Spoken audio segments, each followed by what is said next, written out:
안녕하세요. 며느리 황당무계한 말에 뒤로 나자빠질 뻔했던 70대 할머니입니다. 저는 두 손주의 할머니가 되는 과정에서 한 가지 뒷골 당기는 일을 겪었는데요. 그건 바로 제 소개말에도 적혀 있듯 제 며느리 때문이었답니다. 저는 지금부터 그 며느리에게 해준 기가 막히는 참교육에 대해 이야기해 볼까 해요. 무겁지도 슬프지도 않은 가벼운 이야기니 부디 재미있게 들어주셨으면 좋겠어요. 저와 남편은 지방에서 세탁소를 하며 무려 5살 터울의 두 아들을 키웠어요. 두 아들은 서로 우애가 굉장히 좋았지만 성격은 정반대였어요. 큰아들은 맞이어서 그런지 말수가 적고 무뚝뚝한 편이었습니다. 반면 둘째는 생기 발랄하고 애교도 넘치는 딸 같은 아들이었죠. 엄마, 이거 보세요. 집에 오는 길에 주운 은행잎인데요. 센 노란 게 너무 예쁘죠? 엄마 드리려고 고르고 골라서 가져온 거예요. 얼른 잘했다고 칭찬해 주세요. 엄마, 아우, 저 귀 좀 파주세요. 난 엄마 무릎에 누워서 이러고 있는 게 제일 편하고 행복하더라. 두 아이가 정반대였던 부분은 또 있었어요. 큰아들은 공부를 무척 잘해 고등학생 땐 전교 회장도 했었습니다. 서울의 명문대 졸업한 후엔 유명 백화점 본사에 입사해서 일하게 됐죠. 반면 둘째는 공부엔 영 소질이 없었어요. 대신 평범했던 큰아들에 비해 키도 크고 잘생겼습니다. 그런 장점을 살려 둘째는 대학도 연기 관련 학과로 진학하며 연기자로서의 꿈을 키우더군요. 그렇게 두 아들은 각각 서울과 경기도로 상경해 독립적인 삶을 살기 시작했어요. 하지만 대학을 졸업한 후 수많은 오디션에 도전하면서도 둘째는 좀처럼 자리를 잡지 못하더군요. 월세를 내고 생활비를 벌어야 했기에 둘째는 오토바이 배달, 막노동, 대리운전 등 각종 아르바이트를 전전하며 생활비와 월세를 벌었습니다. 하지만 가끔 들어오던 단역 촬영과 오디션 보러 다니는 일이 대기 시간도 길고 스케줄도 중구난방해서 어떤 달을 월세 내기도 빠듯해하곤 했죠. 큰아들은 부모에게 손 벌리기 민망해하던 둘째를 위해 종종 월세를 내주고 용돈을 쥐어주며 밥도 사주고 술도 사주는 등 작은 아들이 무너지지 않도록 옆에서 많이 도와주곤 했다고 해요. 저와 남편도 한 번씩 용돈을 100만 원, 80만 원씩 붙여주며 둘째를 응원하고 도우려고 노력했습니다. 그렇게 시간이 흘러 어느덧 둘째는 29이라는 20대 끝자락의 나이가 되었어요. 그리고 그해 어느 겨울날 둘째는 제게 전화로 이렇게 말하더군요. 엄마, 잘 지내고 계시죠? 저 머리도 식힐 겸 이번에 친구들이랑 오랜만에 며칠 동안 캠핑장 다녀오려고요. 강원도 원주 쪽으로요. 제가 원래 캠핑 엄청 좋아하잖아요.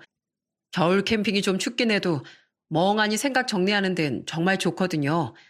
그리고 엄마, 저 다녀오면 이제 연기 그만두고 직장 구하려고요. 둘째는 당시 스트레스가 나날이 쌓여가던 상태였어요. 겨우 잡은 연기 일은 늘 단역이었기에 사람들에게 이름이라곤 조금도 알려지지 않은 상태였죠. 어떨 땐 촬영하러 갔다가 현장에서 잘리는 경우도 허다했고요. 때문에 저는 그런 둘째의 결정을 응원하며 캠핑에서 돌아오면 집에 들르라고 네가 좋아하는 카레를 만들어주겠다고 말해주었습니다. 하지만 그로부터 이틀이 지났던 날 집으로 찾아든 건 둘째가 아닌 청천벽력 같은 소식이었어요. 안 된다, 한성아. 이 엄마만 두고 가지 마. 그건 바로 둘째의 사망 소식이었습니다. 사인은 바로 일산화탄소 중독이었어요. 둘째와 함께 텐트에서 잠을 청했던 친구는 목숨은 구했지만 중태에 빠진 상태였죠. 싸늘한 시신으로 돌아온 둘째를 눈으로 보고도 도무지 둘째의 죽음이 현실처럼 느껴지지 않았어요. 저만큼 망연자실한 건 남편과 큰아들도 마찬가지였습니다.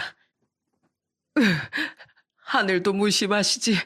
아직 제대로 피워보지도 못한 청춘을 왜 이렇게 먼저 데려가시나.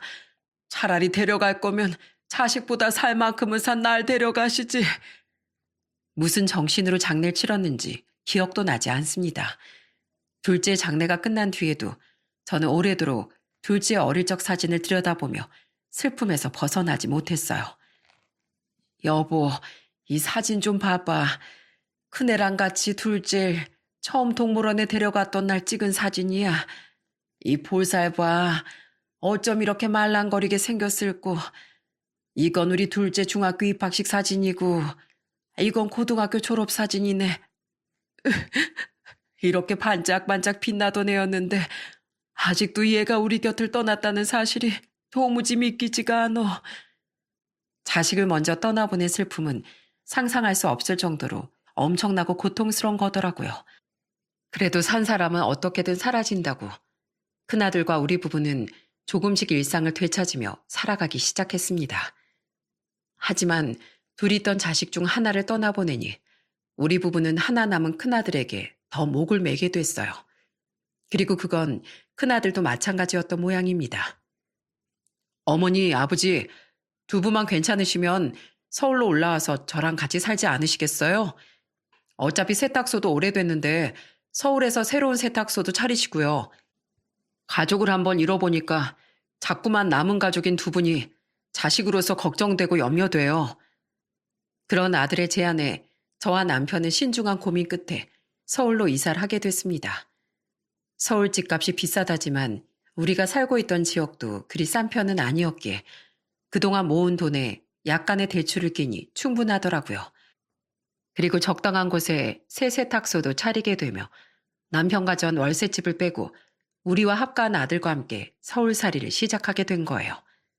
그렇게 우리 세 식구는 서로 의지하며 둘째의 죽음으로 인한 상처를 치유해 나갔습니다.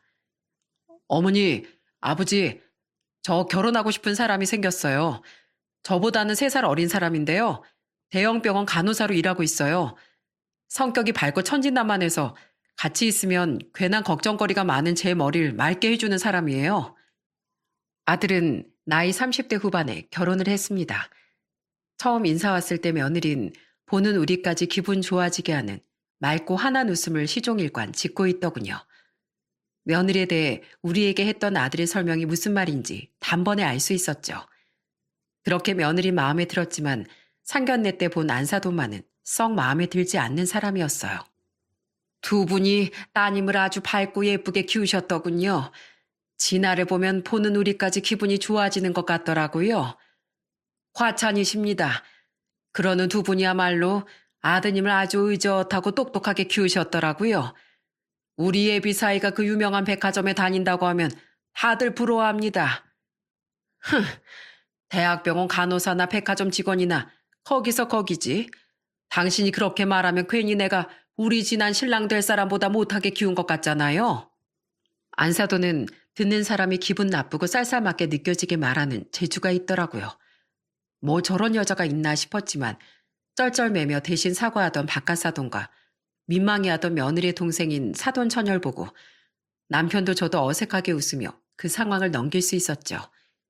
며느린 거기서도 해맑은 목소리로 엄마, 내가 잘난 남편 만난 거면 오히려 좋은 거 아니야? 어머님이 나보다 더 잘나고 똑똑하게 오빠 키우신 게 맞지 뭘 그래. 하고 웃으며 말하더라고요. 그게 자기 엄마에게 핀잔을 주는 건지 아니면 정말 아무 생각 없이 내뱉는 말인지 헷갈리더군요. 그리고 몇 번 더 며느리를 겪어보니 그건 후자였다는 걸 깨달았죠. 어머님, 저기 걸려있는 저 그림은 누가 그린 거예요? 내가 예전에 아침에 문화센터 다닐 때 배워서 그려본 그림이야. 못 그리긴 했어도 내가 그려서 그런지 애착이 가서 액자로 만들어서 걸어놨어. 아, 정말요? 근데 어머님, 그림에 영 소질이 없으시네요. 괜찮아요. 세탁하시는 분이 그림 좀 못 그리면 어때요? 저의 생일과 어버이날 때문에 며느린 결혼 전 2번 정도 더 저희 집에 놀러 왔습니다. 그런데 2번째 방문 때 며느린 별로 아기는 없어 보이는 표정으로 생글생글 웃으며 제게 그림이 재능이 없다는 말을 하더라고요. 아들은 옆에서 그런 며느리를 팔꿈치로 툭 쳤는데 그제야 며느린 아, 죄송해요 어머님. 제가 가끔 이렇게 말을 한 번 더 생각 않고 뱉는 경향이 있어서요. 나쁜 마음은 없으니까 저 너무 믿게 보지 말아주세요. 저 예쁨 받는 며느리 하고 싶단 말이에요. 네? 아이, 어머님, 기분 나빠하시지 않게 해요. 네? 아셨죠? 하고 사과를 하며 애교를 부리더라고요. 남편도 저도 조금은 철없어 보여도 주위 사람들 웃게 만들던 며느리가 밉지 않았습니다. 무엇보다 며느리를 보니 일찍이 세상을 떠난 둘째 생각이 많이 나더라고요. 애교 많고 살갑게 구는 모습 때문에 말이죠. 그래서 전 더 잘해주고 싶은 마음에 며느리를 따로 불러 현금 1,000만 원을 건네주기도 했어요. 이게 웬 돈이에요, 어머님? 오빠 통해서 집값에 보태라고 두 분 이미 1억이나 주셨잖아요. 이건 내가 우리 며느리 예뻐서 따로 챙겨주는 거야. 사실 명품 가방이나 보석 같은 걸 사주려고 했는데 생각해보니까 늙은이 취향대로 멋대로 살 수도 없는 노릇이고 또 널 직접 백화점에 데리고 가자니 네가 부담스러워서 뭘 고를 수나 있겠나 싶더라고. 그러니까 이 돈으로 쇼핑을 하든 아니면 결혼 전에 여행을 다녀오든 너 하고 싶은 거 하려무나. 아가, 다시 한번 내 며느리가 되어줘서 고맙다.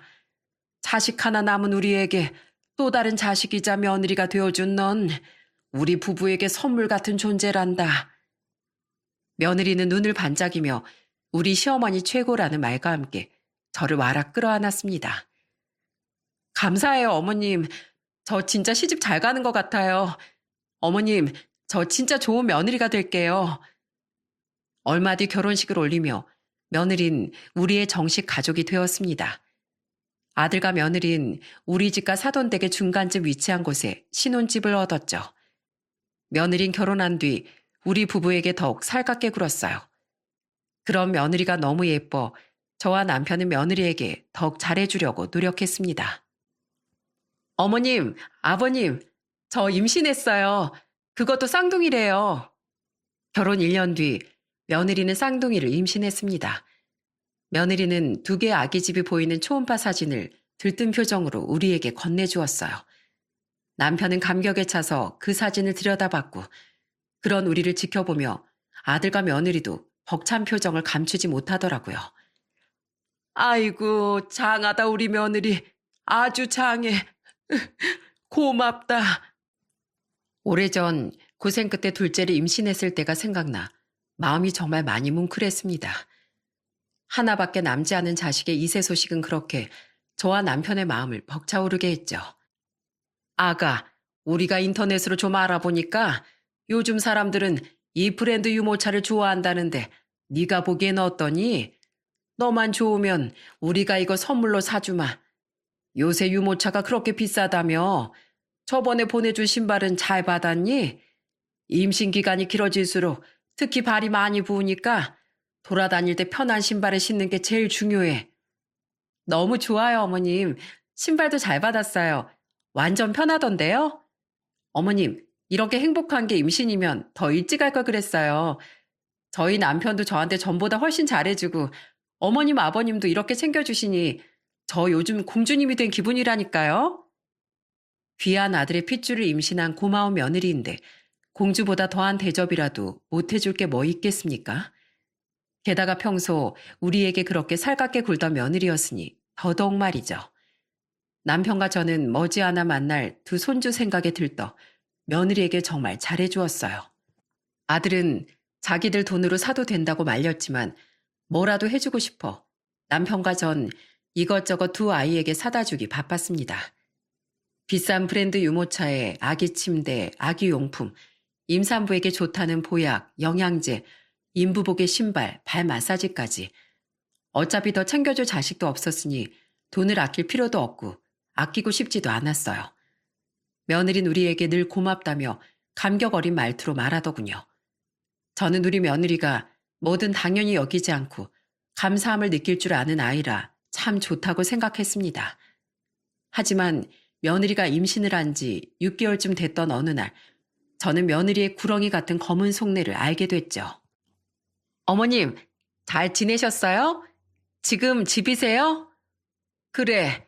요즘엔 세탁소에 손님이 별로 없어서 네 시아버지만 나가고 난 집에서 거의 쉬고 있단다. 너는 몸 아픈 데는 없지? 뭐 먹고 싶은 건 없고? 어느 평일날 며느린 평소처럼 제게 전화를 걸어 안부를 묻더군요. 며느린 당시 휴직에 들어가기 전이었는데 아무래도 쌍둥이 임신인지라 몸이 힘들어 다음 달에 조금 이른 휴직을 앞두고 있었어요. 주말에도 근무하는 병원에서 일했던지라 그날은 평일임에도 쉬는 날이었던 것 같더라고요. 몸 컨디션이 별로 좋지 않아 침대에 누워있던 전 그런 내색을 숨기고 전화를 반갑게 받았죠. 그때 며느린 제게 칭얼대며 이런 소리를 했습니다. 왜 없어요, 어머님? 완전 있어요. 저 예전에 자주 갔었던 단골집 떡볶이랑 순대가 너무 먹고 싶어요. 그래? 이따 준성이 퇴근하고 집에 올 때 사다 달라고 그러지 그러니? 저희 남편 요새 계속 야근이라 퇴근하려면 한참 남았단 말이에요. 저는 지금 먹고 싶은데. 그래서 말인데 어머님, 저 진짜 너무 먹고 싶어서 그러는데 떡볶이랑 순대 2인분씩만 좀 사다 주시면 안 돼요? 거기가 어딘데? 광진구 자양동에 있는 시장 쪽에 위치한 분식집이에요. 아, 진짜 너무너무 먹고 싶다. 저희 집은 강서구 쪽이었어요. 자양동으로 가려면 차로 운전해서 1시간은 좋게 가야 하는 거리였죠.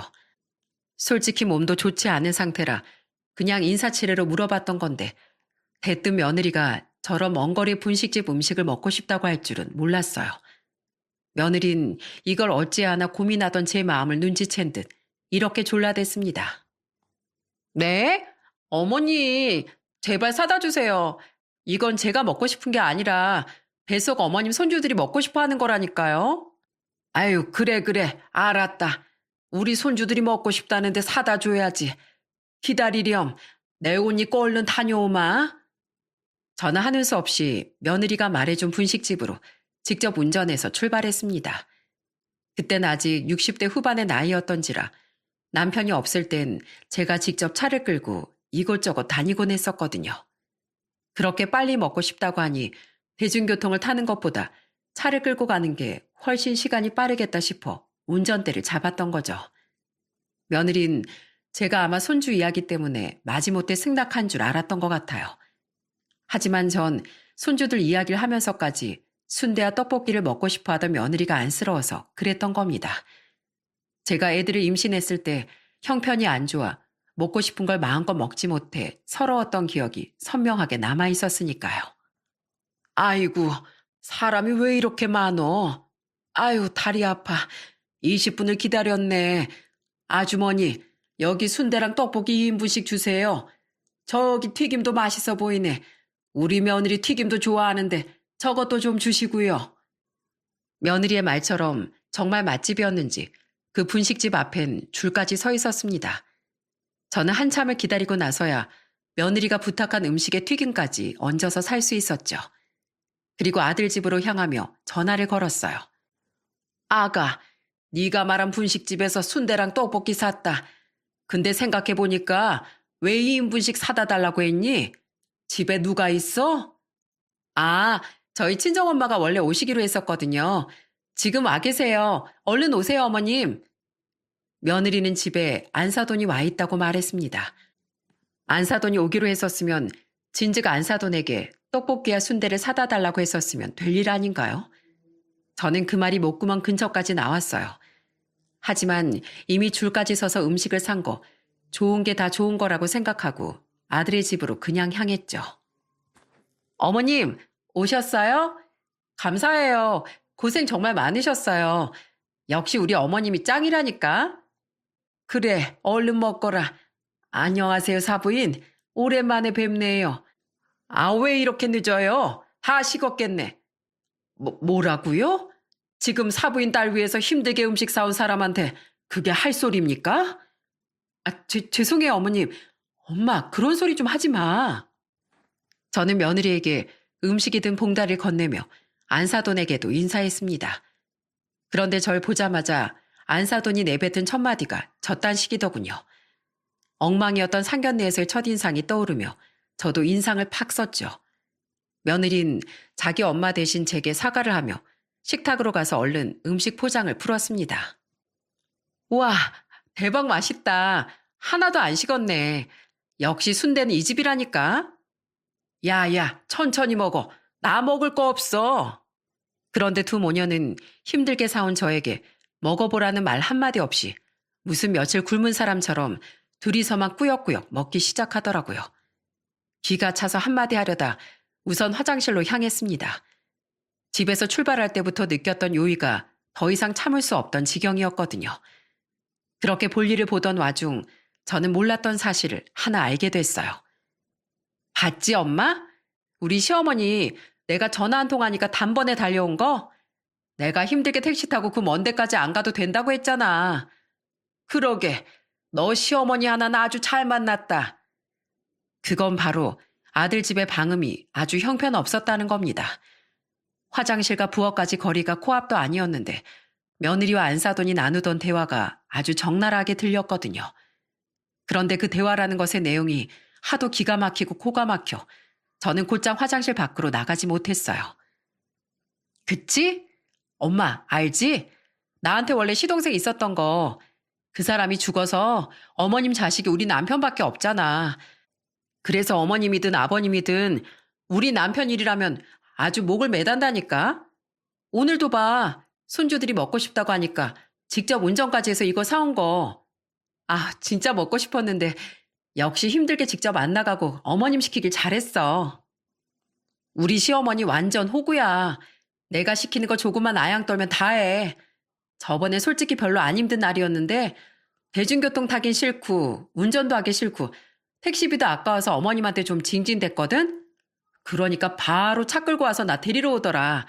그래서 나 덕분에 완전 편하게 산부인과도 다녀왔어. 요망한 거. 아, 내가 딸 교육 하나는 잘 시켰다니까. 그래, 사람은 그렇게 혹을 알아보고 살살 구슬릴 줄 알아야 돼.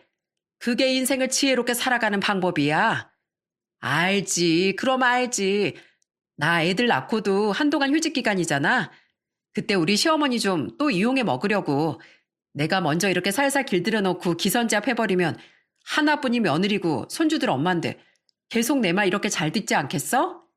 애들 낳으면 어머님한테 다 맡겨버리고 난 남편이랑 둘이 연애 때처럼 여행 다니고 해야지.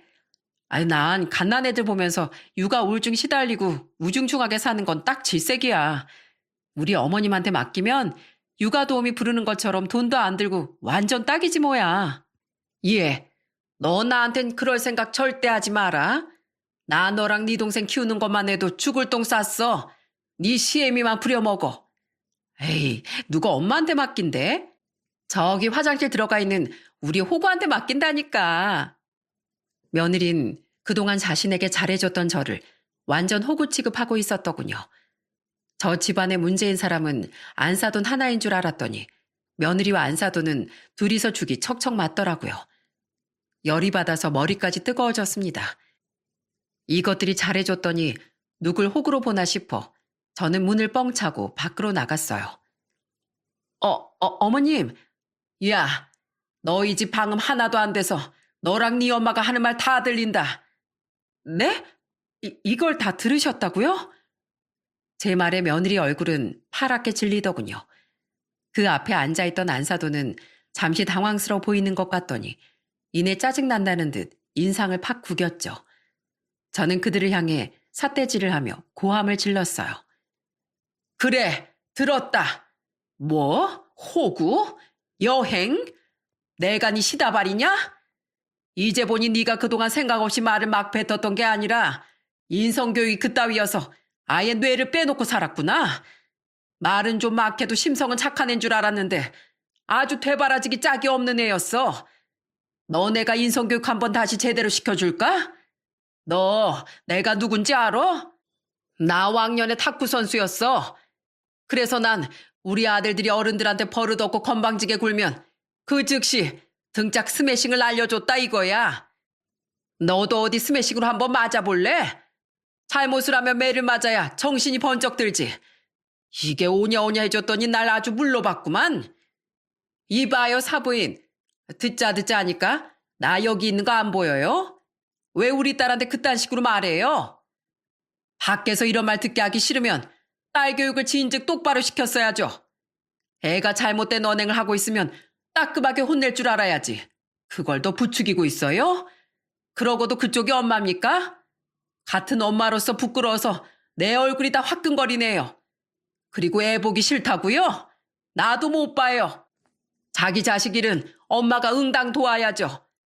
얘가 애들 출산하자마자 나 우리 아들한테 말해서 사돈댁으로 며느리랑 애들 보내라고 할 겁니다. 니네 장모가 아주 친히 손주들 돌봐주고 싶다고 했다고 말할 거라고요. 아이고, 여기 있다가 덤탱이 쓰게 생겼네. 야야, 나 간다. 난 절대로 애 못 봐주니까 너 절대 나한테 떠넘기지 마. 제 사자 후에 버럭하려던 안사도는 졸지에 손주들을 떠맡을까봐 식겁했는지 대뜸 가방을 챙겨들고 주랭랑을 치더군요.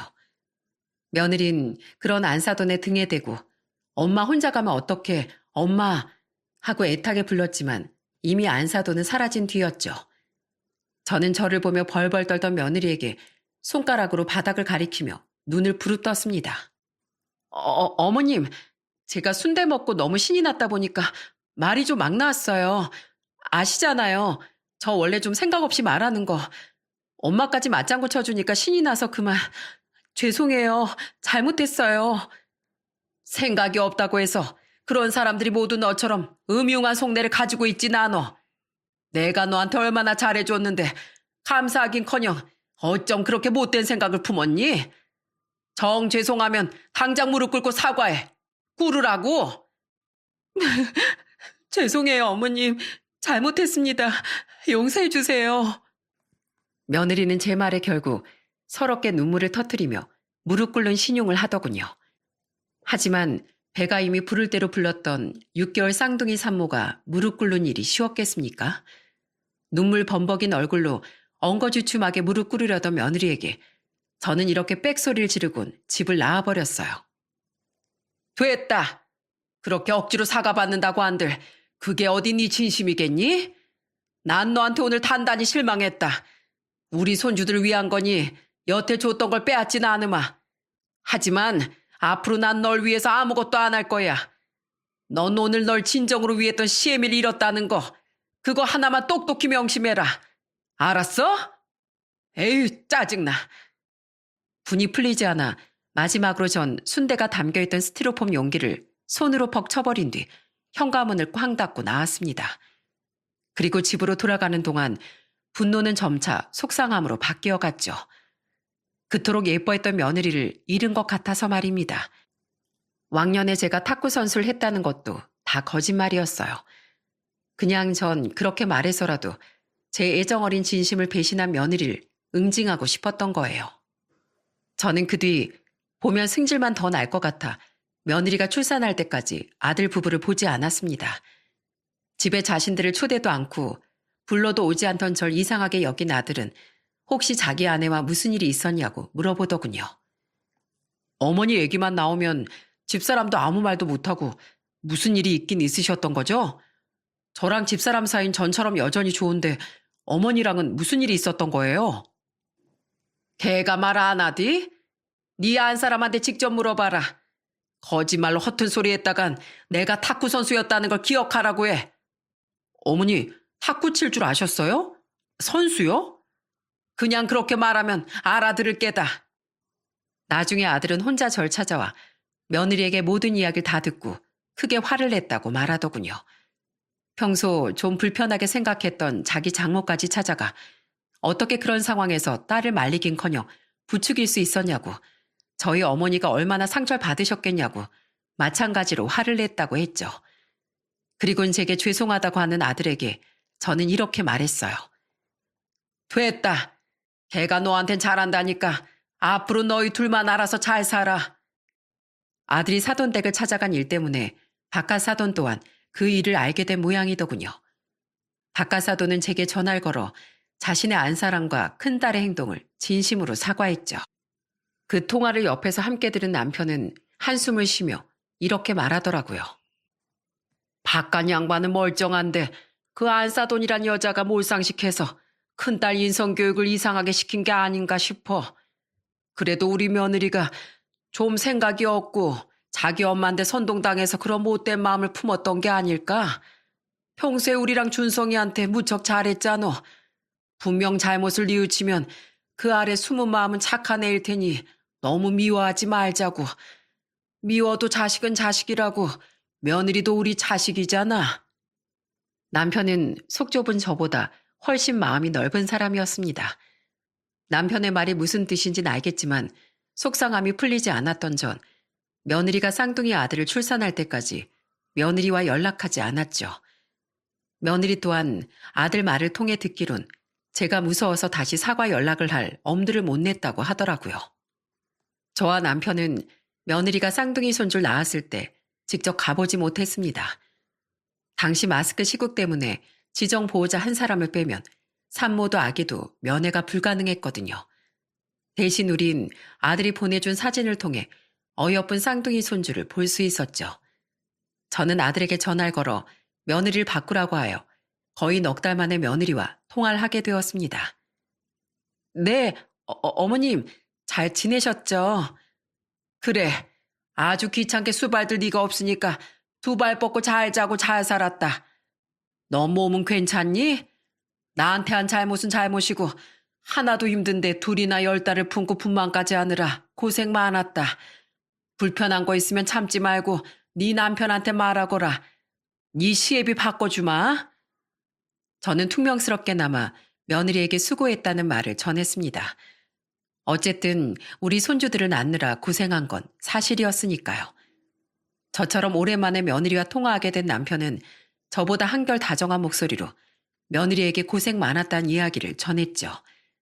이후 며느리는 시국 때문에 면회가 힘든 조리원에 2주가량 회복을 위해 들어갔다가 퇴원했습니다. 그런데 아들에게 며느리가 퇴원했다고 들은 다음 날 갑자기 며느리에게서 전화가 오더군요. 어머님, 혹시 아버님이랑 아기 보러 안 오시나요? 왜? 나한테 맡기고 여행이라도 가려고 하냐? 네가 그럴까 봐 무서워서 안 간다. 말은 저렇게 했지만 사실 당시 시국 때문에 면역력이 약한 손주들에게 피해가 갈까 봐 남편과 아들 집 방문을 자제하기로 했었습니다. 그런데 제 말에 며느리는 울먹이며 이렇게 말하더라고요. 어머님, 그땐 제가 진짜로 잘못했어요. 저 그 뒤로 정말 반성 많이 했어요. 어머님, 어젠 그래도 남편이 있어서 어떻게 잘 버텼는데요. 남편 출근하고 나니까 혼자서 애 둘을 도대체 어떻게 돌봐야 할지 모르겠어요. 친정 엄마한테 전화하니까 받지도 않다가 문자로 자긴 절대 애 봐주기 싫으니까 연락하지 말라고 하더라고요. 친정 아빠랑 동생은 일하느라 다들 바쁘고 제가 도움 청할 곳이 어머님밖에 없었어요. 제발 저 좀 도와주세요. 그래? 그럼 너한테 더 이상 호구 취급받기 싫으니까 나한테 돈 줘라. 정말요? 그럼 남편한테 당장 말해서 아니, 네가 줘. 네 돈으로. 내가 전에 너한테 사다 준 순대랑 떡볶이 튀김값 이렇게라도 너한테 받아야겠다. 울먹이며 알겠다고 대답하던 며느리의 말에 저는 아주 오랜만에 아들의 집으로 향하게 됐습니다. 가자마자 손주들을 위해 깨끗이 목욕부터 한 후 그때부터 전 며느리에게 혹독한 엄마 수업을 시켜주었어요. 예, 애를 그렇게 안 하면 목이 꺾이잖니. 조리원에서 애 안는 법도 제대로 안 배웠어? 죄송해요. 제가 아직 많이 서툴러서요. 처음에 서투른 게 당연하다지만 엄만 그러면 안 돼. 애들이 잘못되는 건 한순간이야. 나중에 애 다치게 만든 다음에 미안하다고 사과할래? 예, 너 목욕물 온도가 이게 뭐니?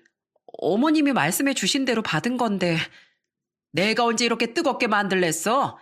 당장 더 미지근하게 찬물 더 틀어. 그리고 목욕시키면서 마사지만 잘해줘도 애들 변비가 안 생기는 법이야. 이리 와서 배워. 그냥 저 피곤한데 잠깐만 쉬면 안 될까요? 나도 피곤한데 어디 그럼 나 그냥 집에 돌아가 볼까? 엄마가 되는 일은 원래 혹독하고 힘든 거야. 그럼 덜컥 애만 낳아놓으면 애들이 혼자서 클 줄 알았어? 그렇게 안일하게 생각했으니까 나한테 애들 떠넘기고 놀러 다니겠다는 한심한 생각이나 해대지. 죄송해요, 어머님. 열심히 배울게요. 저는 며느리에게 분유 타는 법과 기저귀 가는 법, 목욕시키는 법, 애들이 조금 큰 후엔 이유식을 만드는 법 등을 혼을 내며 가르쳤습니다. 바깥 사돈이 온다거나 할 때만 가끔씩 집에 돌아가며 평소에 나의 그 집에 머물면서요. 그 와중에도 안사돈은 예전 제 으름장처럼 제가 자신에게 손주들을 맡길까봐 무서웠는지 며느리가 출산하고 나서도 한참 동안 손주들과 자신의 딸을 보러 오지도 않더라고요. 아들은 회사를 다니던 자기 대신 며느리를 도와주는 제게 고마워했지만 저는 괜히 그런 아들에게 이렇게 말하곤 했습니다. 내가 전에 어머한테 당한 게 분해서 이렇게 혼쭐을 내주고 있는 거야. 그리고 제일 위해서가 아니라 우리 손주들을 위해서 여기 있는 거라고. 박하사돈처럼 가끔씩 며느리를 들여다보고 애들을 보러 오던 남편은 그런 저를 보며 픽 웃더군요. 그리고는 사람 참 마음 여린 게 어쩜 저렇게 가려지지가 않어 하고 말하곤 했죠. 며느린 절 무서워하면서도 제 가르침을 열심히 따라오더군요. 게다가 한 번은 낮잠에서 깨어 물기 어린 목소리로 제게 진심 어린 사과와 감사를 전하기도 하더라고요. 어머님, 감사해요. 저 알아요. 중간에 깼을 때 그냥 자는 척 했었지만 어머님이 저 자는 동안 평소에 시큰거려하는 절 위해서 손목도 무릎도 찜질해 주시던 거예요. 오늘처럼요. 평소에 그렇게 저랑 쿵짝이 잘 맞던 저희 엄만 자기 귀찮을 것 같으니까 애 낳은 자기 딸 보러 1년 가까이 딱 한 번만 오셨었는데 어머님은 분명 제가 미울 텐데도 이렇게 잘해주셔서 너무 감사하고 죄송해요. 이런 어머니께 제가 무슨 생각을 했던 건지. 며느리가 자는 줄 알고 무릎에 데운 수건을 올려 찜질을 해주고 있던 전 민망한 듯 헛기침을 했습니다. 사실 제가 그동안 남은 앙심 때문에 말도 못되게 하고 괜히 크게 화도 내곤 했었는데 며느리는 울먹거리면서도 짜증 한 번 내지 않고 아주 열심히 노력하더군요. 게다가 옆에서 지켜보니 제 아들에게만큼은 생각보다 더 다정하고 잘해주는 모습까지 보여 점차 며느리에게 마음이 풀렸었어요. 하지만 괜히 민망한 마음에 대놓고 잘해주지 못하고 그런 행동을 했던 거죠. 그래, 지금이라도 반성했으면 됐다. 어머마, 너에게 잘해주는 사람을 잘 구슬려서 이용해 먹으려는 생각은 잘못된 생각이다. 세상에 당연한 건 없어. 넌 당연하지 않은 걸 기꺼이 너한테 베푸는 사람에게 진심으로 감사해야 하며 곱절로 돌려주고 싶은 마음을 품어야 한단다. 그렇게 서로 감사함과 위로를 나누면서 비로소 진심으로 마음을 주고받을 수 있는 인연이 되는 거야. 그리고 그 인연은 곧 세상 그 어떤 금은보화와도 바꿀 수 없는 보물이 되는 거란다. 물론 나도 네가 미웠다. 하지만 네 시아버지가 그러더구나. 며느리도 자식인데 미운 자식에게 너른 품을 내어줄 수 있는 게 부모가 아니겠냐고 말이야. 그래서 내 마지막으로 너한테 한 번 더 기회를 주고자 내가 여기 왔던 거다. 그러니 난 네가 진심으로 과거 네 행동을 뉘우치고 이젠 정말로 귀하고 예쁜 친정한 내 며느리가 돼줬으면 좋겠구나. 그리고 엄마로서 우리 손주들한테 네가 직접 어떻게 살아가는 것이 옳은 방법인지 알려줄 수 있는 사람이 되길 바란다. 네, 어머님. 저 꼭 그럴게요. 이번엔 거짓말이 아니고 진심으로 항상 감사하고 죄송하는 마음을 가지고 살게요. 제가 뭘 잘 몰라서 만약에 또 실수하면요. 꼭 어머님이 호되게 야단쳐 주시고 제 잘못 좀 바로잡아 주세요. 그 잘못을 바로잡아 주시기 위해 탁구채로 스매싱을 날리셔도 저 겸허하게 받아들일게요. 스매싱? 너 그걸 아직도 믿었니? 그거 거짓말이야. 나 탁구채를 어떻게 쥐는 줄도 몰라. 제 말에 며느리는 깜짝 놀라며 저를 따라 웃음을 터뜨리더군요. 저는 그런 며느리에게 괜히 분위기를 풀어보고자 울다가 웃으면 어디 어디에 털난다더라 하고 말해주었죠. 저는 며느리가 줬던 돈을 한 푼도 쓰지 않고 고스란히 모아두고 있었습니다. 그때는 며느리와 그렇게 화해하기 전이었는데 저는 그 돈을 며느리 몰래 아들에게 주며 당부했어요. 이걸로 어멈 비싼 경락이랑 마사지 끊어줘라. 그리고 좋은 선생님 찾아서 헬스 1:1 수업도 등록해주고 넌 모르겠지만 어멈이 가끔 너랑 나 몰래 애들 임신했을 때 쪘던 살들을 보면서 많이 우려하더구나. 그때 찐 살은 바로 빼주지 않으면 정말 오래가는 법이야. 애들을 낳아도 여잔 여자고 싶은 법이다. 물론 내가 돈 줬다곤 하지 말고 네가 남편 된 마음에 해주는 거라고 해. 남은 돈은 나중에 어멈 비상금하라고 가지고 있으라고 하고. 아들은 자신은 남자라 뭘 몰랐다며 부끄러워하더군요. 하지만 우직한 아들은 며느리에게 오랫동안 거짓말은 하지 못하고 결국엔 제가 돈을 줬다고 실토했나 보더라고요. 며느리와 화해한 지 얼마 지나지 않아 남편에게 다 들었다며 며느린 제 손을 잡고 또 엉엉 울었거든요. 이후 며느린 휴직이 끝나고 복직을 했고 아이들은 어린이집에 다니게 됐습니다.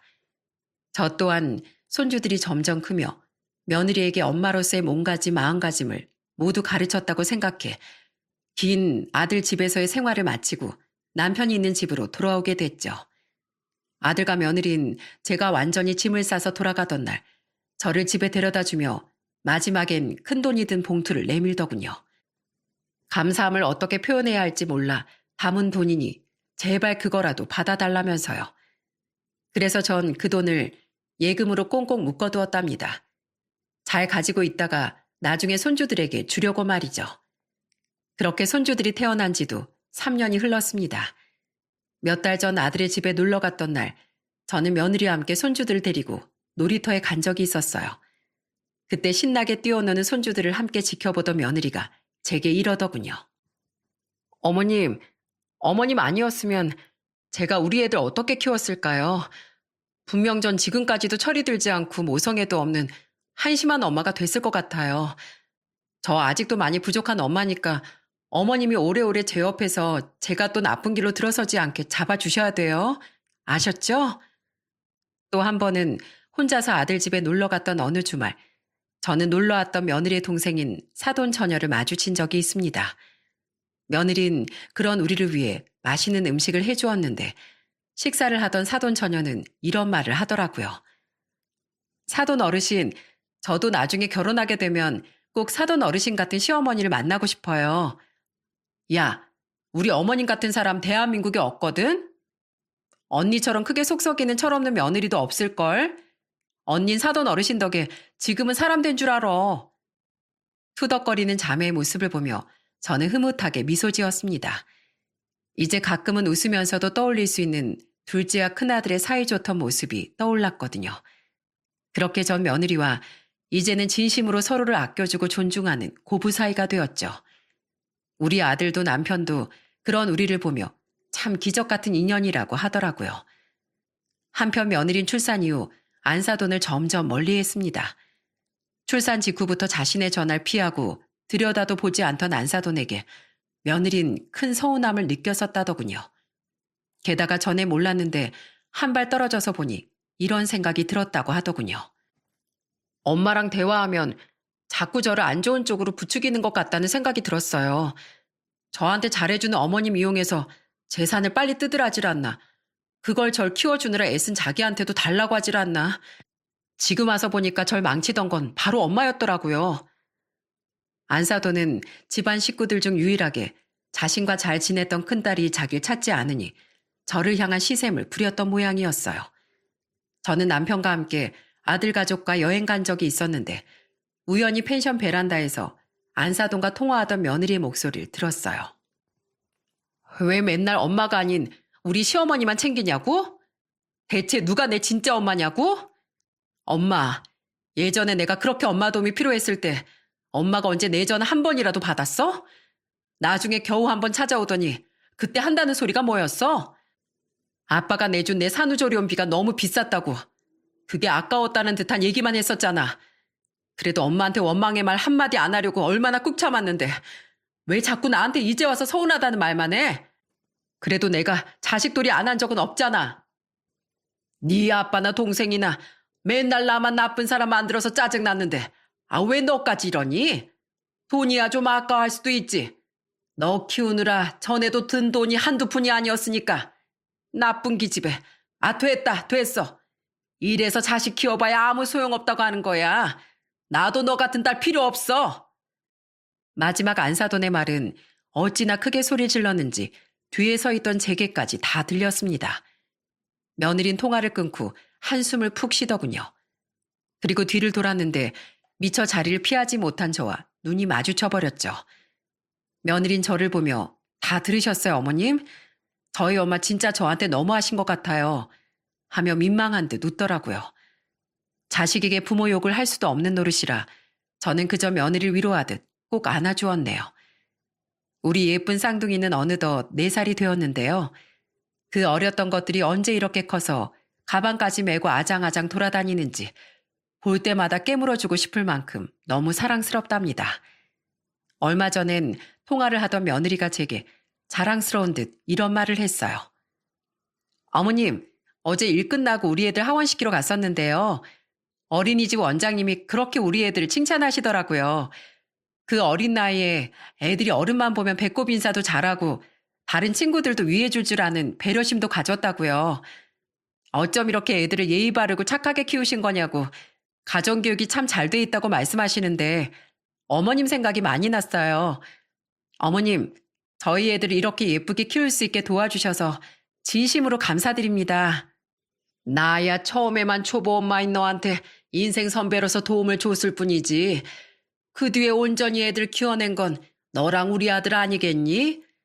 너희가 좋은 부모였기 때문에 애들이 그렇게 착하게 자라준 거야. 나야말로 우리 손주들에게 그렇게 좋은 엄마가 돼줘서 너한테 진심으로 고맙구나. 이렇듯 우리 며느린 철없는 아가씨에서 어느덧 성숙하고 지혜로운 엄마로 변화했습니다. 그런 며느리를 옆에서 지켜보며 저는 확실히 느꼈어요. 엄마라는 존재가 자식에게 얼마나 중요한 건지 말이죠. 제가 며느리를 잘 교육시켰다는 게 아니라 원래 저렇게 착하고 바른 성격이었던 며느리를 인성이 엉망인 자식으로 키워내려고 했던 안사돈의 교육이 많이 아쉽게 느껴졌거든요. 저는 엄마뿐 아니라 자식을 낳은 부모라면 엄마든 아빠든 그만한 책임감과 도덕심을 가져야 한다고 생각합니다. 부모의 인성이 바르게 갖춰져야 자식 또한 그런 부모를 본받아 옳은 사고를 할 수 있는 어엿한 한 사람으로 자랄 수 있을 테니까요. 부모는 자식의 거울이라는 중요한 사실이 보다 많은 부모들의 마음속에 새겨지길 바라며 저는 이만 긴 사연을 마치겠습니다. 끝까지 들어주셔서 진심으로 감사드립니다.